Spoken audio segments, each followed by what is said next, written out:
Nos deja Pedro abiertas muchas cuestiones y yo comenzaría, justamente recomiendo leer el libro de Pedro sobre cómo están estas constelaciones de los nuevos órganos autónomos, pero lo primero que hay que cuestionarnos es si realmente son autónomos,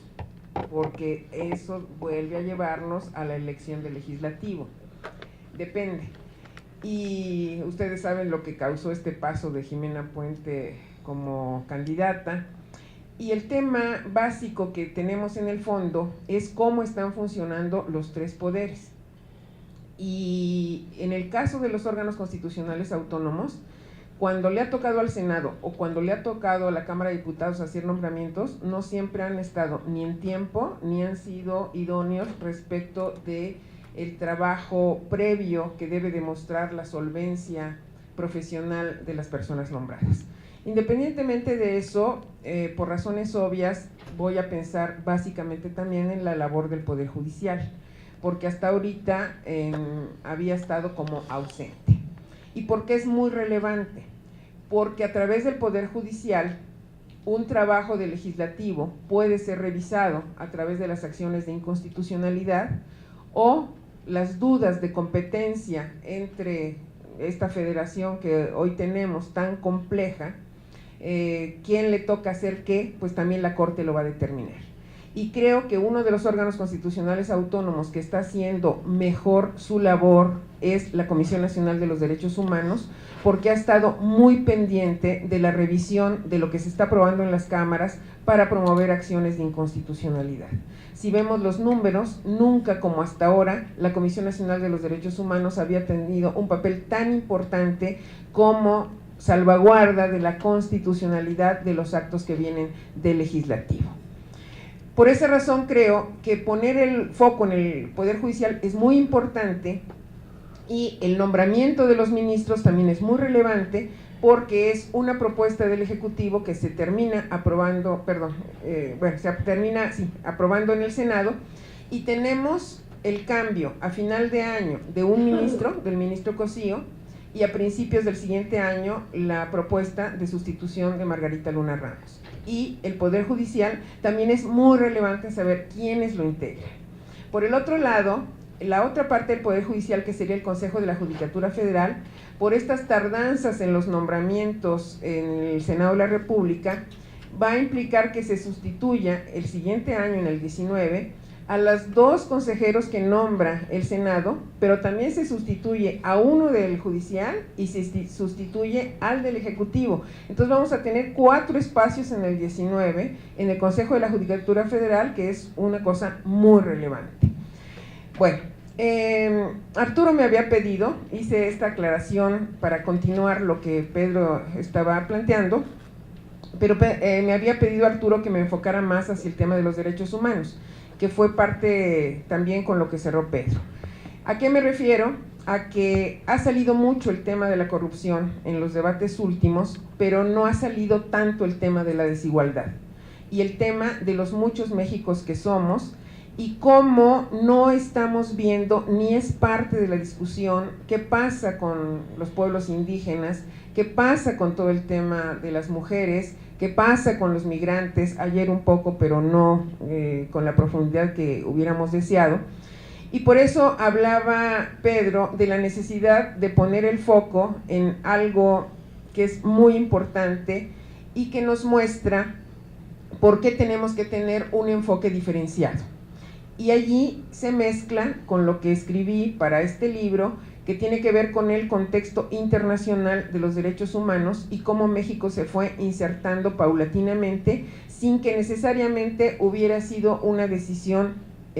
tomada aquí, sino un poco con la presión internacional, y creo que la presión internacional también va a ser determinante en quien termine gobernando este país en los últimos años. ¿A qué me refiero? Voy a poner algunos ejemplos. Cuando México nace como nación independiente, tomamos el modelo que venía de la Revolución Francesa y de la Constitución norteamericana y tomamos como que todos los mexicanos éramos iguales. Y así nos mantuvimos en las constituciones sucesivas a la de 1824.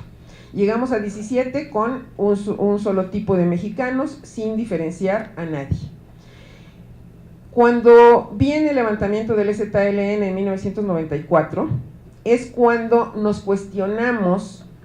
qué pasa con las comunidades indígenas y si debe haber una regulación específica respecto de ellas. Jurídicamente ya había habido un cambio constitucional que se trabajó en el Instituto de Investigaciones Jurídicas en 1992 y que fue la primera reforma al artículo 4, todo derivado de lo que fue el encuentro de dos mundos, y entonces había que poner algo de comunidades indígenas en nuestra Constitución, y ahí reconocimos la composición pluricultural de México, sustentada originariamente en los pueblos indígenas. Pero estábamos muy lejos de que esos derechos fueran ejercidos realmente. Pero no estábamos viendo hasta 1992 por este encuentro de dos mundos y 1994 por el estallamiento del conflicto en Chiapas, no habíamos visto que teníamos que hacer una regulación específica para los pueblos indígenas que tienen una serie de dificultades en la vida cotidiana y que son parte de la terrible desigualdad que vivimos. Y allí nos damos cuenta que ya habíamos firmado un convenio internacional, el 169 de la OIT,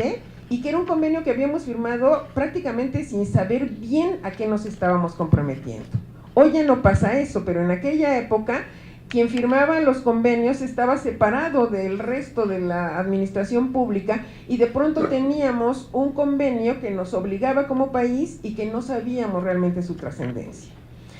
Después del conflicto en Chiapas vinieron nuevas reformas legales, nuevas reformas constitucionales, y ahí vamos en la cuestión de los pueblos indígenas vistos como sujetos de derecho y no como objetos de protección. Y de la misma manera, en el ámbito internacional, nuestra lucha por la igualdad de derechos en el tema de género empezó en México, sí, a principios del siglo XX con aquel Congreso Feminista en Yucatán,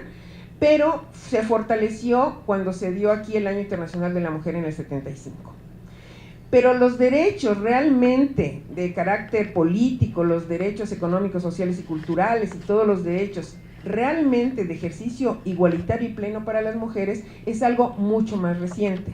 Y a nivel internacional también tenemos todo el apoyo de convenciones que son de una relevancia muy grande, como la convención que conocemos como CEDAW, que es la que evita todas las formas de discriminación contra las mujeres, y la de Belém do Pará, que es la que es a nivel interamericano, que es para evitar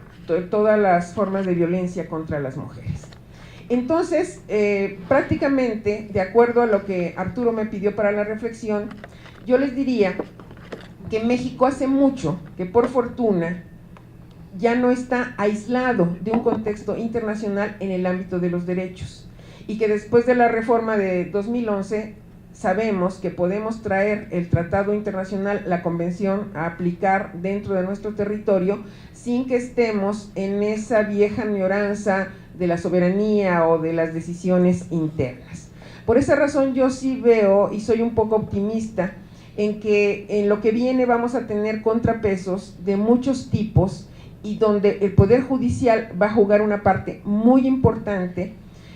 porque en muchos de los casos y en los ejemplos que he estado poniendo a nivel de indígenas, a nivel de derechos de las mujeres, en muchos de los ejemplos, al final, quien aterriza y hace exigible el derecho es la Suprema Corte de Justicia de la Nación. Porque de nada sirve que tengas plasmados derechos a nivel general y abstracto en leyes o en la propia Constitución si no puedes tener un ejercicio directo del derecho. Entonces hay interpretaciones recientes de la Suprema Corte en muchos temas relacionados con los derechos humanos y en aplicación directa de convenios y tratados internacionales que nos permiten ver a un México diferente, en donde ya no todas las decisiones las tomamos en función de lo que vayan decidiendo los tres órganos en estos equilibrios y con los contrapesos que ya Pedro señaló. Ya para terminar les diría que en el ámbito legislativo, en los últimos tiempos desafortunadamente, y en este sexenio en particular, no ratificamos ningún tratado internacional relacionado con derechos humanos, y aquí está documentado en la parte del trabajo que me tocó aportar para el libro. ¿Por qué no lo hicimos? No lo sabemos. Las razones que se dan son de carácter económico, Por ejemplo, no se ratificó el convenio 189 que protege a las trabajadoras del hogar, y si se pregunta por qué, van a decir que porque el Instituto Mexicano del Seguro Social dijo que era muy caro. Entonces tenemos allí un cálculo económico para no ratificar ni publicar un acuerdo internacional que beneficiaría a muchas mujeres en México. Entonces, está aquí en primera fila un experto en cambio climático y en tratados internacionales relacionados con medio ambiente, y sabemos, por ejemplo, que en materia ambiental hemos ratificado todo sin tener dinero para hacer nada, y allí no importó. Podemos firmar lo que quiera, pero tratándose de las trabajadoras domésticas, no se ratificó. El otro pendiente de este gobierno es el tema a nivel interamericano de las personas mayores. Se trabajó en el seno de la OEA un gran convenio, un gran tratado para la protección de los derechos de las personas mayores, que en muchos de los casos en México están invisibilizadas. Y sin embargo, no pudimos avanzar en esa materia. ¿Qué tendríamos que hacer para que el Senado no cayera en omisiones de este tipo? ¿Se puede desde alguno de los poderes o cómo sería el mecanismo para que nos fijemos ahora en las omisiones legislativas, pero no por falta de expedición de una ley, sino por no nombrar a tiempo a los titulares de los órganos autónomos o de los otros poderes, como en el caso de la Judicatura Federal, o por no ratificar simplemente por razones presupuestales? Hay criterios de la Suprema Corte en donde te dicen que, sobre todo para el ejercicio de los derechos económicos, sociales y culturales, la cuestión presupuestal no es argumento para decir no ejerces el derecho porque no hay dinero para garantizarte el derecho. Y en ese sentido tendríamos que pensar que ahí tenemos otro grave problema al no avanzar en el tema de derechos por omisiones del legislativo, que en este caso hacen imputables al ejecutivo, porque se dice, hay un dictamen que nos dice que no tenemos dinero para eso.